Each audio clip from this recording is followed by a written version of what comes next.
On a beau prévoir des mécanismes d'intégration les plus sophistiqués du monde, mais si les dirigeants africains n'y mettent pas leur impact pour mettre en œuvre ce qui a été proposé ou recommandé, rien ne pourra jamais avancer. Ça, c'est la première recommandation clé, ça s'applique à tous les pays.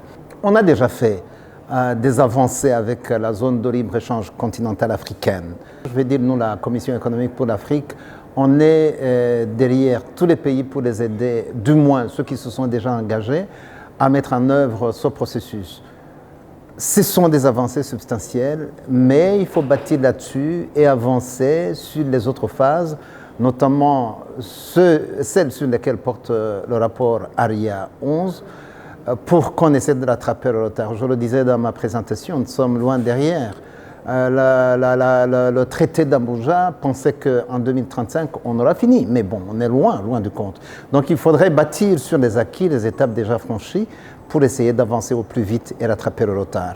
Études scientifiques à l'appui, que s'intégrer, se mettre ensemble, a des impacts de développement économique substantiels. Et dans cette avancée-là, maintenant, je vais me retourner beaucoup plus sur le côté de l'Afrique centrale. Ça fait plusieurs années qu'ils parlent de tarifs extérieurs communs au sein de la CEAC et la CEMAC, mais je ne suis pas certain que les avancées ont suivi. Il faudrait qu'ils fassent le pas et qu'ils acceptent d'aller vers la réalisation de ce qu'ils se sont engagés à faire eux-mêmes. Comme on le dit, they need to walk the talk. Ce rapport que nous venons de publier montre sur tous les aspects ce qu'il faut faire pour vite embrasser ces deux phases qui suivent.